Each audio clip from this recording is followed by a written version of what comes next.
আসসালামু আলাইকুম। আহমেদ ক্লাসরুমে আপনাদেরকে স্বাগত জানাই। আমি ফাহিম। এই অংশে আমরা এসএসসি কেমিস্ট্রি চ্যাপ্টার 6-এর শতকরা সংযোগ থেকে কিভাবে আণবিক সংকেত বের করতে হয় সেটা দুইটা প্রবলেমের সাহায্যে ভালো করে বোঝার ট্রাই করব। তো প্রথম প্রবলেমটা কি একটু আমরা দেখে নেই। দেয়া আছে, কোয়েশ্চনটা হচ্ছে গ্লুকোজের শতকরা সংযুতি কার্বন 40%, হাইড্রোজেন হচ্ছে 6.67% এবং বলে দিছে এতে কার্বন, হাইড্রোজেন এবং অক্সিজেন মৌল বিদ্যমান এবং গ্লুকোজের আণবিক ভর হচ্ছে 180। বের করতে বলছে গ্লুকোজের আণবিক সংকেত। তাহলে দেখো এখানে কিন্তু গ্লুকোজের মধ্যে কার্বন, হাইড্রোজেনের শতকরা সংযুতি দিয়ে দিছে, কিন্তু অক্সিজেনের শতকরা সংযুতি দেয় নাই। আমরা জানি শতকরা সংযুতি থেকে আমরা স্থূল সংকেত এবং স্থূল সংকেত থেকে আণবিক সংকেতটা বের করতে পারি। যেহেতু অক্সিজেনের শতকরা সংযুতি দেয়নি, গ্লুকোজের মধ্যে কার্বন, হাইড্রোজেন এবং অক্সিজেন মৌল বিদ্যমান, তাহলে তিনটা মিলে 100 হবে। তো দুইটার পরিমাণ দেয়া আছে, এখন যদি এই দুইটা যোগ করে আমরা 100 থেকে বিয়োগ করে ফেলি তাহলে অক্সিজেনের শতকরা পরিমাণ কত সেটা আমরা পেয়ে যাব। তাহলে আমরা অক্সিজেনের পরিমাণ কত সেটা আগে বের করে ফেলি। দেখো এখানে কার্বন হচ্ছে 40% এবং হাইড্রোজেন হচ্ছে 6.67%। যেহেতু গ্লুকোজের মধ্যে কার্বন, হাইড্রোজেন এবং অক্সিজেন আছে, তিনটা মিলে 100 হবে। তো দুইটার পরিমাণ জানি, তাহলে 3 নাম্বারটা কত হবে? এই দুইটা যোগ করে যদি 100 থেকে বিয়োগ করে দেই তখন আমরা 3 নাম্বারটা অর্থাৎ অক্সিজেনের শতকরা সংযুতি পেয়ে যাব। এখন আমরা অক্সিজেনের শতকরা সংযুতি বের করব। অক্সিজেনেরটা কত আসবে? 100 বিয়োগ করব কত? এই দুটোর যোগফল 40 এবং 6.67 যোগ করলে কত আসবে? আমরা আগে এটা লিখি, প্লাস 6.67, এই দুটো যোগ করলে 100 মাইনাস 46.67 আসবে। তো এটা যদি আমরা বিয়োগ করি তাহলে বিয়োগফলটা কত আসে আমরা একটু দেখে নেই। 100 মাইনাস হচ্ছে 46.67, 53.33। তাহলে আমরা বলতে পারি এখানে অক্সিজেনের শতকরা সংযুতি হচ্ছে 53.33%। তাহলে তিনটার মৌলেরই শতকরা সংযুতি আমরা পেয়ে গেছি। শতকরা সংযুতি থেকে আমরা স্থূল সংকেত এবং স্থূল সংকেত থেকে আণবিক সংকেত আমরা বের করতে পারবো। আণবিক সংকেত বের করার জন্য অবশ্যই আমাদেরকে কোয়েশ্চেনে আণবিক ভরটা দিয়ে দিবে, কারণ আণবিক ভর থাকলেই আমরা আণবিক সংকেতটা বের করতে পারবো। এখানে দেখো দিয়ে দিছে গ্লুকোজের আণবিক ভর হচ্ছে 180। এখন একটা জিনিস মাথার মধ্যে রাখতে হবে, আমরা যখন শতকরা সংযুতি থেকে আণবিক সংকেতটা বের করব, আণবিক সংকেত বের করার জন্য প্রথমে আমাদেরকে ওই যোগের স্থূল সংকেতটা বের করতে হবে। তাহলে প্রথমে আমরা গ্লুকোজের স্থূল সংকেতটা বের করে ফেলি। আমরা জানি স্থূল সংকেত বের করার জন্য কয়েকটা ধাপ আছে, ওই ধাপগুলো আমরা ফিল আপ করি। প্রথম ধাপটা কি? প্রথম ধাপ হচ্ছে প্রত্যেকের শতকরা পরিমাণকে নিজ নিজ পারমাণবিক ভর দিয়ে ভাগ করতে হয়। আমরা প্রত্যেকের পরিমাণকে নিজ নিজ পারমাণবিক ভর দিয়ে ভাগ করব। কার্বন আছে 40%, ওই যে প্রত্যেকের শতকরা পরিমাণকে নিজ নিজ পারমাণবিক ভর, কার্বনের ভর কত? 12। তাহলে 40 ভাগ করব হচ্ছে 12, দেখি কত আসে। 40 ভাগ 12 সেটা হচ্ছে 3.33 আসছে, ভাগফলটা 3.33। এরপর আসো হাইড্রোজেন। হাইড্রোজেন আছে কত? তার শতকরা সংযুতি কত আছে? 6.67। এটাকে ভাগ করব কত দিয়ে? হাইড্রোজেনের পারমাণবিক ভর হচ্ছে 1, তাহলে 1 দিয়ে ভাগ করলে সেটা অবশ্যই 6.67 থাকবে। এখন আসি অক্সিজেন। অক্সিজেন কত শতকরা সংযুতি? 53.33।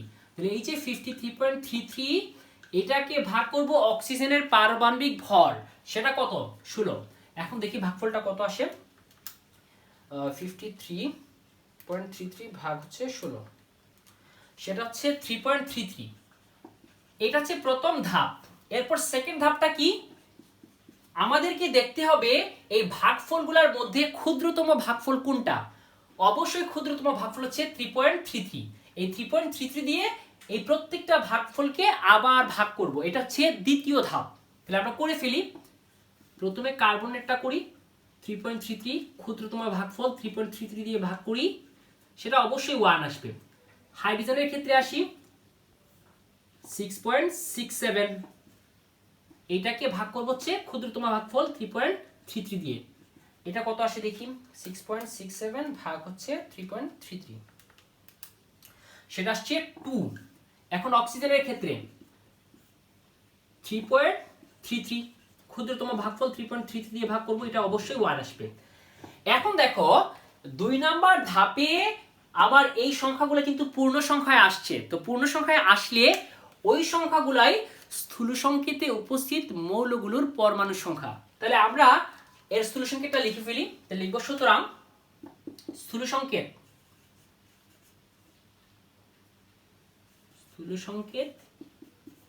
গ্লুকোজের কি আসবে, ওই যে C1 1 থাকলে সেটা লিখতে হয় না, H2 অক্সিজেনও একটা লিখতে হবে না। তাহলে এটাই হচ্ছে গিয়ে স্থূল সংকেত গ্লুকোজের। এখন আমরা গ্লুকোজের স্থূল সংকেত বের করে ফেলছি। এখন আমরা বের করব হচ্ছে আণবিক সংকেত। আণবিক সংকেতের জন্য অবশ্যই আণবিক ভরটা দেয়া থাকবে, আণবিক ভর দেয়া আছে। এখন আমরা জানি না আণবিক সংকেত কত, এজন্য আমরা ধরি আণবিক সংকেত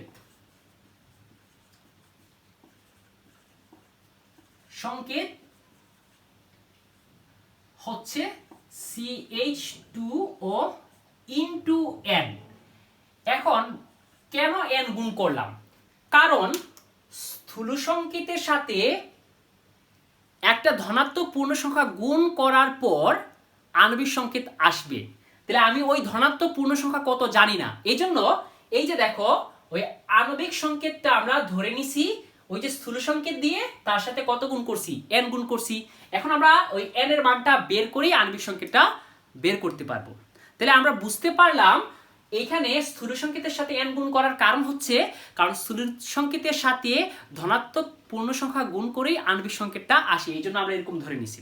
আচ্ছা, এখন দেখো এখান থেকে আমরা কি বলতে পারি, এই টোটালটা হচ্ছে আণবিক সংকেত এবং আণবিক সংকেতের যে ভরটা সেটাই তো আণবিক ভর, যার দেয়াই আছে গ্লুকোজের আণবিক ভর হচ্ছে 180। তাহলে আমরা লিখতে পারি প্রশ্ন মতে CH2O ইনটু N সমান হচ্ছে 180।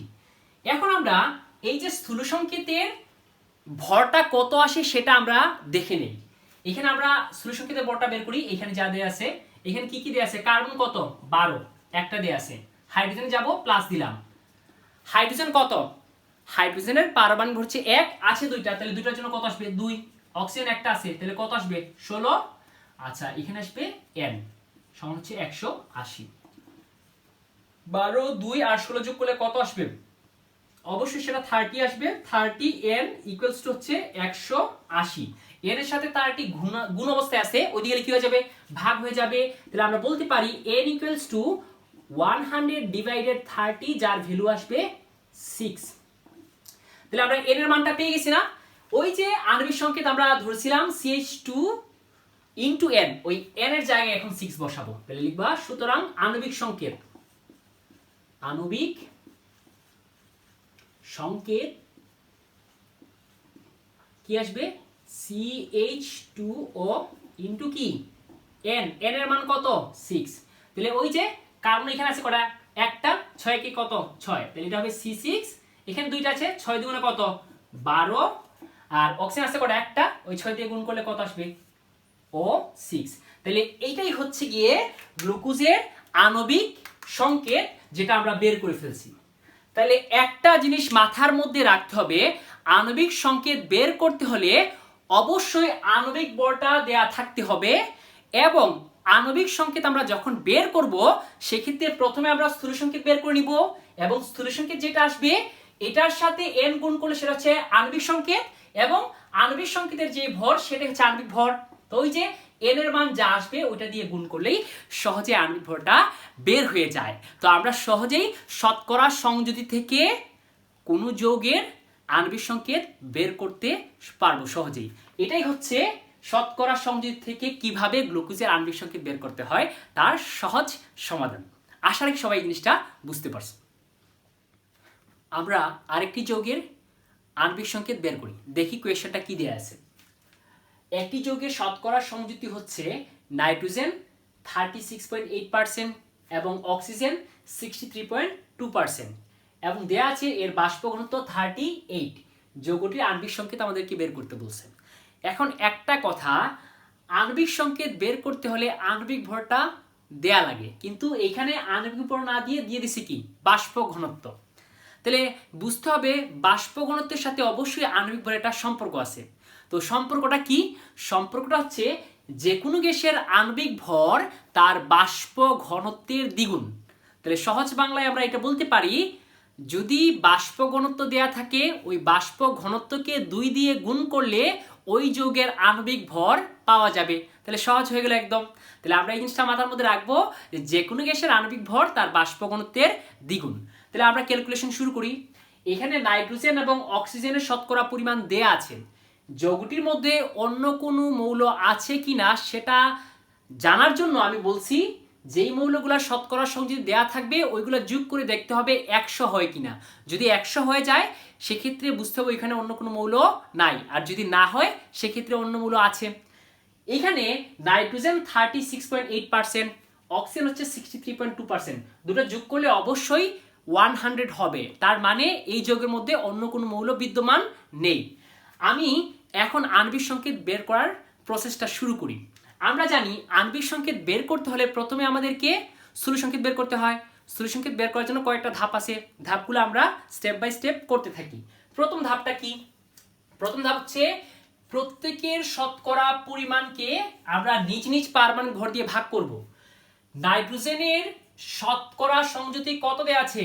36.8। এটাকে ভাগ করব তার পারমাণবিক ভর দিয়ে। নাইট্রোজেনের পারমাণবিক ভর কত? 14। দেখি ভাগফলটা কত আসে।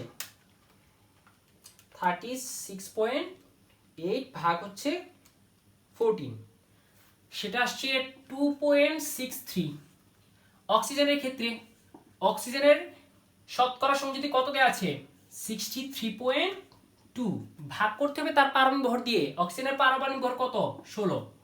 ভাগ করি দেখি কত আসে। 63.2 ডিভাইডেড হচ্ছে 16, আসছে 3.95। প্রথম ধাপটা আমরা কমপ্লিট করে ফেললাম। এখন আসি সেকেন্ড ধাপ।